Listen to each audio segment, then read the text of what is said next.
Hello everyone, आपका स्वागत है आपके चैनल पे। आज मैं CDP 11/1/2022 को जो पूछा गया था सीटेट में CDP का क्वेश्चन 30 नंबर का और 30 क्वेश्चन को आज इस वीडियो में आप देखेंगे। तो CDP एक इजी सिलेबस है। CDP का जो है हमारा इजी सिलेबस है। ये सिर्फ एक समझ के बेस पे आपको थोड़ा सा समझना होगा, थोड़ा सा मेहनत करना होगा, उसके बाद आप आसानी से 28 से 29 नंबर CDP में ला सकते हैं और उसके बाद अपना ड्रीम जॉब अचीव कर सकते हैं। किसी भी टीचिंग लाइन में आपको जाने के लिए सीटेट क्वालिफाइड करना ही पड़ेगा, नेसेसरी है। बिना सीटेट के आप टीचिंग का कोई भी जॉब के लिए आप अप्लाई नहीं कर पाएंगे।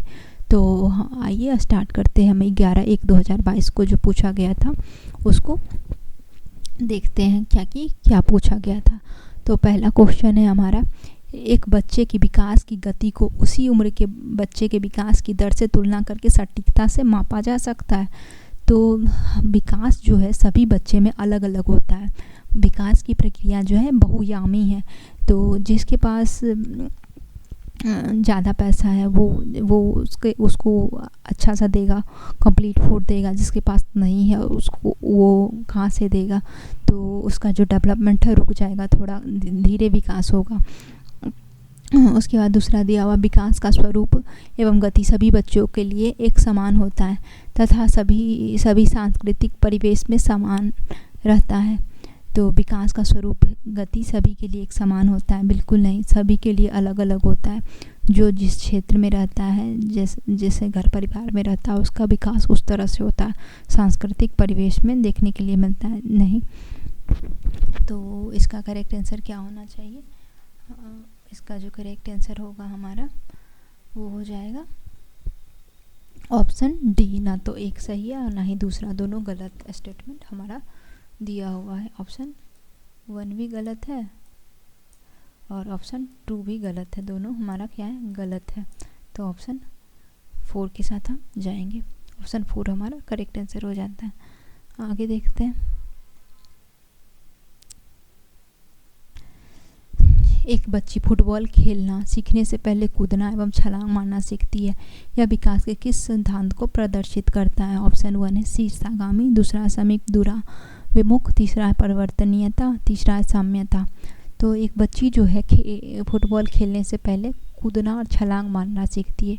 तो जैसा कि हम जानते हैं कि पहले जो होता है हमारा बच्चा जो होता है वो केंद्र के पार्ट को कंट्रोल करना सीखता है। उसके बाद जो दूर का जो बॉडी का पार्ट रहता है उसको कंट्रोल करना सीखता है। तो ये जो होता है हमारा समीप दूराभिमुख। ऑप्शन 2 इसका करेक्ट आंसर हो जाएगा। ऑप्शन 2 के साथ हम जाएंगे। ऑप्शन 2 हमारा करेक्ट आंसर है। आगे देखते हैं। निम्नलिखित में से विकास के बारे में कौन सा कथन सही नहीं है? तो ऑप्शन 1 दिया, विकास आनुवांशिकता एवं पर्यावरण की अंतःक्रिया का उत्पादन है। ये बात तो सही है। दूसरा है, विकास का कुछ हद तक पूर्वानुमान लगाया जा सकता है। विकास का जो है कुछ हद तक पूर्वानुमान लगाया जा सकता है। तो हाँ, लगाया जा सकता है, ये बात भी सही है। विकास समान से विशिष्ट की ओर होती है। हाँ, सही बात है, विकास समान से विशिष्ट की ओर होती है। विकास की दर एक समान और सार्वभौमिक है। नहीं, विकास की दर बहु समान है और सार्वभौमिक है। ऑप्शन 3 इसका करेक्ट आंसर हो जाएगा। ऑप्शन 3 के साथ हम जाएंगे। अगला क्वेश्चन देखते हैं। बच्चे अपनी संस्कृति में व्यवहार करने के उपयुक्त तरीके अपने दोस्त, मीडिया जैसे कई स्रोतों से सीखते हैं। तो व्यवहार करने, हाँ सही बात है, सांस्कृतिक व्यवहार, मीडिया, अपने दोस्त और कई माध्यम से सीखते हैं, ये बात सही है। ऑप्शन स्टेटमेंट 1 सही है। और इसका रीजन समाजीकरण एक प्रक्रिया जो बहुत से औपचारिक और अनौपचारिक साधनों के जरिए होता है। ऑप्शन 2 भी सही है। मतलब दोनों स्टेटमेंट और रीजन जो है वो सही है। तो इसका करेक्ट आंसर क्या आ जाएगा? ऑप्शन ए और दोनों सही है और सही व्याख्या करता है एक ही। ऑप्शन 1 सही हो जाता है। अगला क्वेश्चन देखते हैं। मूर्त संक्रियात्मक अवस्था के बच्चों के लिए एक शिक्षिका को अमूर्त संरचना संरचनाओं से सरोकार करने के लिए खूब अभ्यास कराना जाना चाहिए। दूसरा, वस्तुओं और विचारों को जटिलता से वर्गीकृत करने के मौके मुहैया कराना चाहिए। तीसरा, ऐसी समस्या देनी चाहिए जो उच्च स्तरीय मूर्त सोच पर आधारित हो। तीसरा, ऐसी समस्या देनी चाहिए जो तर्कपूर्ण वैज्ञानिक समझ की आवश्यकता हो। तो मूर्तसंज्ञानात्मक जो अवस्था होता है वो होता है हमारा 2 से 7 साल का जो टाइम पीरियड होता है, 2 से 7 साल के टाइम पीरियड को मूर्तसंज्ञानात्मक अवस्था कहते हैं। तो इस स्टेज में शिक्षिका को क्या करना चाहिए, ये जो कंडीशन होता है उसमें वस्तु और विचार को जटिलता से वर्गीकृत के मौके मुहैया कराना चाहिए। ऑप्शन 2 इसका करेक्ट आंसर हो जाता है। ऑप्शन 2 के साथ हम जाएंगे। अगला क्वेश्चन देखते हैं हम। जीन पियाजे के संज्ञानात्मक विकास के किस चरण पर बच्चा समझ बना लेता है कि प्रतीकों का इस्तेमाल वस्तुओं को प्रतिनिधित्व करने के लिए किया जा सकता है? अगर बच्चे के सामने साइकिल नहीं है तब भी साइकिल शब्द सुन के उसके मस्तिष्क में एक प्रतिबिंब बन जाता है। तो ये कंडीशन किस स्टेज में होता है? तो ये जो होता है, ये कंडीशन जो होता है पूर्व, बताइए किस में होता है? पूर्ण परंपरागत अवस्था, पूर्ण संख्यात्मक अवस्था, मूर्त संख्यात्मक अवस्था, अमूर्त संख्यात्मक अवस्था। तो ये जो होता है पूर्व संख्यात्मक अवस्था में होता है। ये इसमें बच्चा जो चीज़ सामने नहीं है उसको भी अपने मन में बना लेता है उसका फिगर। आगे देखते हैं। आनव 3 अंकों की संख्या का जोड़ करने में अकेले संघर्ष करता है किंतु शिक्षिका की मदद करने से वह ऐसा करने में सक्षम है। लेव-वाइगोत्स्की सिद्धांत के अनुसार वह क्या दर्शाता है? तो पहला क्या है? समीपस्थ विकास का क्षेत्र। दूसरा पूर्णवलन। तीसरा परिपक्वता। चौथा प्रतीकवाद। तो समीप विकास का क्षेत्र ऑप्शन 1 इसका करेक्ट आंसर हो जाएगा। ऑप्शन 1 के साथ हम जाएंगे। अगला क्वेश्चन देखते हैं। लेव-वाइगोत्स्की के अनुसार अधिगम क्या है? पहला, ज्ञान के निर्माण की सक्रियता। दूसरा, ज्ञान प्राप्ति करने की निष्क्रिय प्रक्रिया। तीसरा, अभ्यास एवं दोहराने की प्रक्रिया। चौथा, उद्दीपन प्रतिक्रिया के संबंधों की प्रक्रिया। अधिगम क्या है लेव-वाइगोत्स्की के अनुसार? तो ज्ञान निर्माण की एक प्रक्रिया है। लेव-वाइगोत्स्की के अनुसार जो है अधिगम क्या है? एक ज्ञान निर्माण करने की प्रक्रिया। ऑप्शन 1 के साथ हम जाएंगे। ऑप्शन 1 हमारा करेक्ट आंसर हो जाता है। ऑप्शन 1 के साथ हम जाएंगे। अगला क्वेश्चन देखते हैं। आसना अच्छा करती है क्योंकि वह दूसरे द्वारा अच्छा देखा जाना चाहती है। वह लॉरेंस कोहलबर्ग के नैतिक विकास के किस चरण में है? पहला पूर्ण पारंपरिक, दूसरा पारंपरिक, तीसरा उत्तर पारंपरिक, चौथा अमूर्त संक्रियात्मक। तो आसन जो ऐसा करती है तो ये जो है पारंपरिक चरण में आ जाता है। ऑप्शन 1। ऑप्शन 2 इसका करेक्ट आंसर हो जाएगा। अगला देखते हैं। प्रगतिशील कक्षा में, प्रगतिशील कक्षा वो होता है जिसमें टीचर और छात्र दोनों एक्टिव होते हैं और टीचर जो है स्टूडेंट के प्रॉब्लम को हर तरह से सॉल्व करने की हर संभव प्रयास करता है। तो ऑप्शन 1 है, सीखने का स्वरूप सामाजिक होता है। दूसरा है, पाठ्य पुस्तक सीखने का एकमात्र स्रोत है। तीसरा है, बैठने की व्यवस्था पूरी तरह से तय होती है। चौथा है, पाठ्यचर्या मानकृत होता है। तो प्रगतिशील कक्षा जो होता है, प्रगतिशील कक्षा होता है उसमें सीखने का स्वरूप जो होता है वो हमारा क्या होता है? सामाजिक होता है। ऑप्शन 1 हमारा करेक्ट आंसर हो जाता है। ऑप्शन 1 के साथ हम जाएंगे। अगला क्वेश्चन है हमारा, राष्ट्रीय शिक्षा नीति 2020 किस पर बल देती है?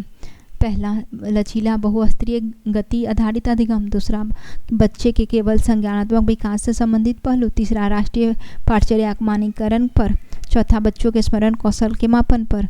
तो इसका करेक्ट आंसर क्या होगा? ऑप्शन ए, लचीला बहुस्तरीय गति आधारित अधिगम। ऑप्शन 1 जो होता है हमारा करेक्ट आंसर हो जाता है। ऑप्शन 1 हमारा करेक्ट आंसर है। अगला देखते हैं। निम्नलिखित में कौन सी विशेषता हार्वर्ड गार्डनर द्वारा प्रतिपादित अंतर्वैयक्तिक वृद्धि का उल्लेख करती है? ऑप्शन 1 है, मौखिक एवं लिखित भाषा के प्रति संवेदनशीलता। दूसरा ध्वनि एवं ताल के प्रति संवेदनशीलता, तीसरा दूसरों के विचार एवं इच्छा की समझने की क्षमता, चौथा है खुद को समझने की क्षमता।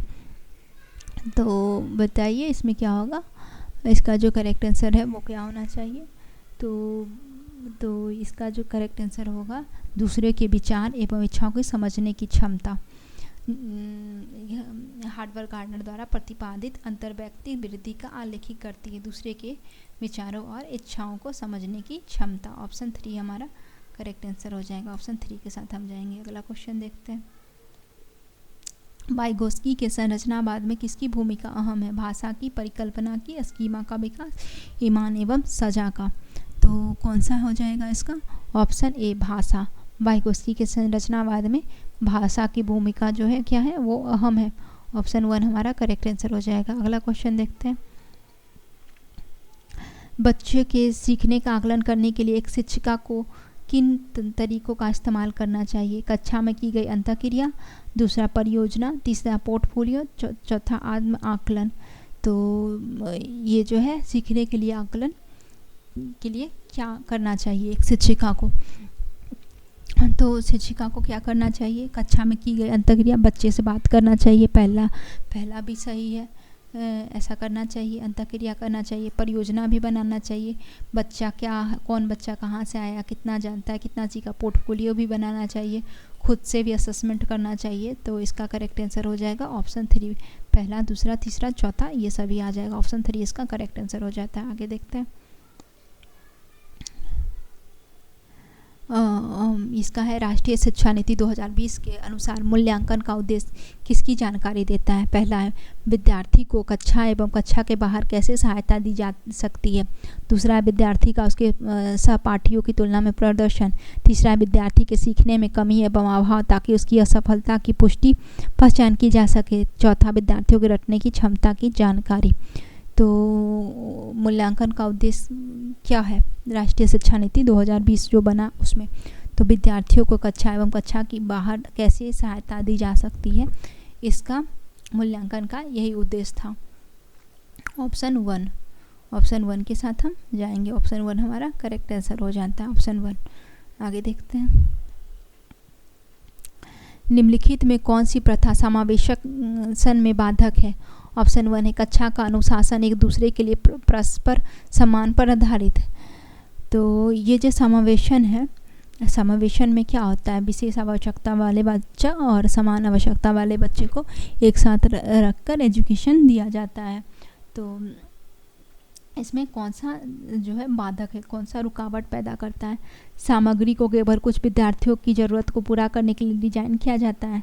तो ये स्टेटमेंट जो आ रहा है हमारा, आगे देखते हैं। शिक्षा शास्त्र सभी विद्यार्थियों की भागीदारी को प्रोत्साहित करता है, विद्यार्थी को अधिगम के व्यक्तिगत लक्ष्य को पूरा करने के लिए समर्थन दिया जाता है। तो इसका करेक्ट आंसर हो जाएगा सामग्री को केवल कुछ विद्यार्थियों की ज़रूरत को पूरा करने के लिए डिज़ाइन किया जाता है। ऑप्शन 2 हमारा करेक्ट हो जाएगा। ऑप्शन 2 के साथ हम जाएंगे। ऑप्शन 2 हमारा करेक्ट आंसर हो जाता है। ऑप्शन 2 के साथ हम जाएंगे। अगला क्वेश्चन देखते हैं। निम्नलिखित में कौन हाशिए के समूह के विद्यार्थियों को शामिल करने में बाधा उत्पन्न करते हैं। हाशिए के समूह क्या है, जिसको समाज द्वारा तिरस्कार कर दिया गया है, जिसकी संख्या बहुत कम है, जिसको सोसाइटी के द्वारा अलग कर दिया गया है, वो हाशिए समूह में आते हैं। तो पहला है शैक्षिक स्थान तक पहुंच, दूसरा अधिकार में समानता, तीसरा भाग लेने का अवसर, चौथा सामाजिक वर्तिकाग्र। तो इसका जो हमारा है ये जो है हमारा, इसका करेक्ट आंसर क्या हो जाएगा, सामाजिक वर्तिका। सामाजिक वर्तिका हाशिए के समूह के विद्यार्थी को शामिल करने में बाधा उत्पन्न करता है। कलंक एक सामाजिक घटना जो किसी विशिष्ट सदस्य या समुदाय को हाशिए पर ले जाती है। तो ये जो है हमारा सामाजिक वर्तिका, इसका करेक्ट आंसर हो जाएगा सामाजिक वर्तिका। आगे देखते हैं। निम्नलिखित में कौन सी अधिगम क्षमता सुसंगत रूप से लिखने की क्षमता को सीधे प्रभावित करती है। Option dyscalculia. तो डिस्कैलकुलिया जिसको होता है उसको गणित में जोड़ने घटाने में दिक्कत होता है, प्लस माइनस करने में, तो ये नहीं होगा। डिस्ग्राफिया जो होता है, तो डिस्ग्राफिया जो है हमारा अधिगम में सुसंगत रूप से लिखने की क्षमता को सीधे प्रभावित करती है। डिस्ग्राफिया हो जाएगा हमारा ऑप्शन बी हमारा करेक्ट आंसर हो जाता है। ऑप्शन 2 के साथ हम जाएंगे। अगला क्वेश्चन है हमारा, निम्नलिखित में कौन सा अभ्यास श्रवण विद्यार्थियों के सफल समावेशन में बाधा उत्पन्न करता है?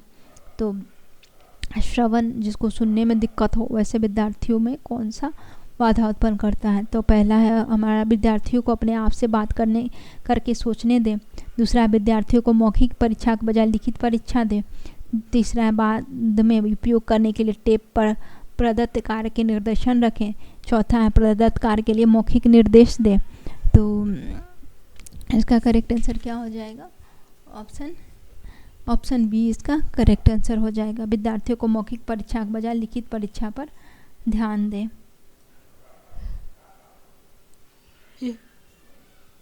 ऑप्शन बाधा उत्पन्न करेगा ये स्टेटमेंट। अब आगे देखते हैं, निम्नलिखित में कौन सा प्रतिभावान विद्यार्थियों की विशेषता कौन सी है? प्रतिभावान विद्यार्थियों की विशेषता कौन सी है? धीमी समझ? जी नहीं, धीमी समझ तो नहीं होगा। दूसरा जिज्ञासा कमी? बिल्कुल नहीं। तीसरा आसान कार्य को चुनने की प्रवृत्ति? बिल्कुल नहीं। सोचने में सटीकता की आवश्यकता? ऑप्शन 3 इसका करेक्ट आंसर हो जाएगा। ऑप्शन 3 के साथ हम जाएंगे। अगला देखते हैं। अगला क्वेश्चन है हमारा, एक शिक्षिका अपने विद्यार्थियों में बोध कौशल को सुसाध्य करना चाहती है। इस उद्देश्य के लिए उसे निम्नलिखित में किससे बचना चाहिए?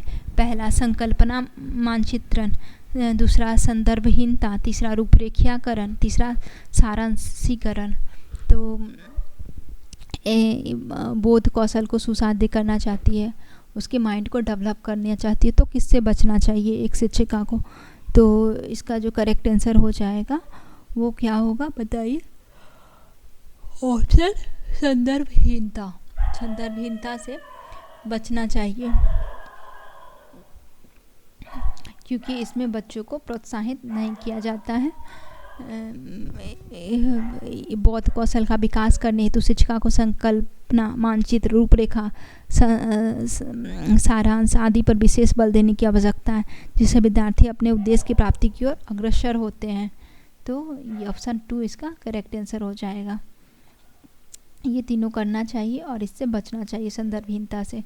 अगला देखते हैं, विद्यार्थियों में एक संप्रदाय के अधिगम को सुसाध्य करने के लिए एक शिक्षक को निम्नलिखित में क्या करना चाहिए? ऑप्शन 1 नई जानकारी और पिछले ज्ञान के बीच संबंध से बचना। ऐसा नहीं करना चाहिए, ऑप्शन 1 गलत हो जाता है। दूसरा देखते हैं, नियम को समझने और अवधारणा की विशेषताओं को परिभाषित करने पर ध्यान दें।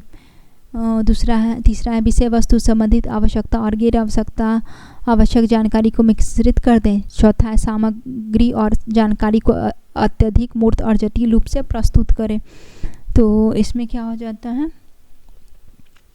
ऑप्शन बी नियम को समझने और अवधारणा की विशेषता को परिभाषित करने पर ध्यान दें। ऑप्शन 2 हमारा करेक्ट आंसर हो जाता है। ऑप्शन 2 के साथ हम जाएंगे। निम्नलिखित में कौन सा कारक अकादमिक प्रदर्शन में विद्यार्थियों की सफलता के लिए जिम्मेदार नहीं है? बोरियत, तनाव, जिज्ञासा, भय। तो ऑप्शन सी जिज्ञासा जिम्मेदार नहीं है अकादमिक प्रदर्शन में, जिज्ञासा। ऑप्शन 3 के साथ हम जाएंगे। अगला क्वेश्चन देखते हैं, एक संप्रदाय को पढ़ते समय एक शिक्षक एक ऐसे उदाहरण दे रहा है जिससे कि उस संप्रदाय से जुड़ी श्रेणी की सबसे महत्वपूर्ण मूल विशेषता है। ऐसे उदाहरण को डैश कहा जाता है? 1 भ्रांति, दूसरा एक गैर उदाहरण, तीसरा एक आद्य रूप, एक अपवाद। तो इसको क्या कहा जाता है? इसका हो जाएगा एक आद्य रूप। इसका करेक्ट आंसर क्या हो जाएगा? ऑप्शन 3 इसका करेक्ट आंसर हो जाएगा। ऑप्शन 3 के साथ हम जाएंगे। अगला क्वेश्चन है हमारा,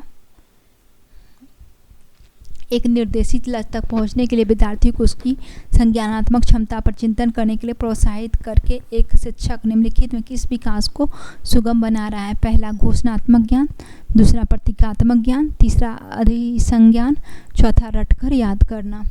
तो ये जो है अधिसंज्ञान, एक निर्देशित लक्ष्य तक पहुंचने के लिए विद्यार्थी को उसकी संज्ञानात्मक क्षमता पर चिंता करने के लिए प्रोत्साहित करना चाहिए।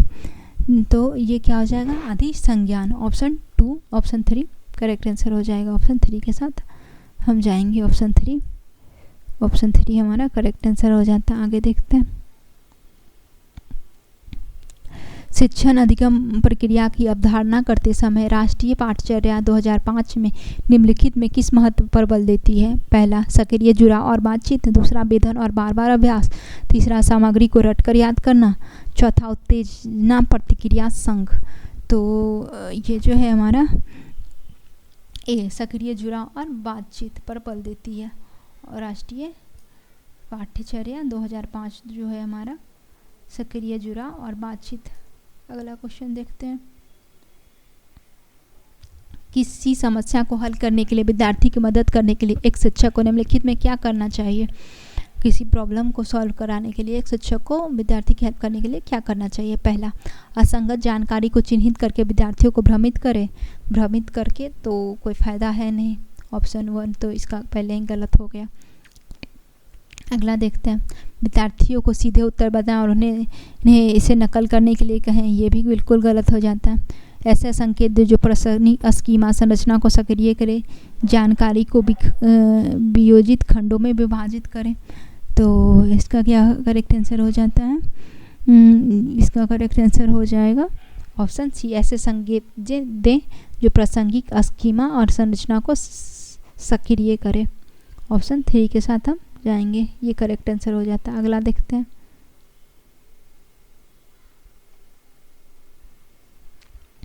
शिक्षण अधिगम प्रक्रिया के दौरान एक शिक्षक को विद्यार्थियों को उसकी भ्रांति और वैकल्प अवधारणा को साझा करने का अवसर देना चाहिए। इस शिक्षण अधिगम प्रक्रिया के दौरान एक शिक्षक को विद्यार्थी को उसकी भ्रांति और वैकल्प अवधारणा को साझा करने, जी हाँ बिल्कुल, उसको जो प्रॉब्लम आ रहा है हम जो बताएं हैं, अगर उसको समझ में नहीं आ रहा है, उसको कहीं डाउट है, तो उसको अवसर बिल्कुल देना चाहिए। दूसरा, भ्रांति और वैकल्प अवधारणा हमेशा आधारहीन होता है और सीखने की प्रक्रिया में महत्वहीन होता है। भ्रांति वैकल्प अवधारणा हमेशा आधारहीन होता है और सीखने की प्रक्रिया में महत्वहीन होता है। सही बात है, ये भ्रांति होती है। तो इसका जो करेक्ट आंसर हो जाएगा वो दोनों सही है, लेकिन ये जो व्याख्या कर रहा है वो सही नहीं होगा। ऑप्शन 2 इसका करेक्ट आंसर हो जाता है। ऑप्शन 2 के साथ हम जाएंगे। आगे देखते हैं।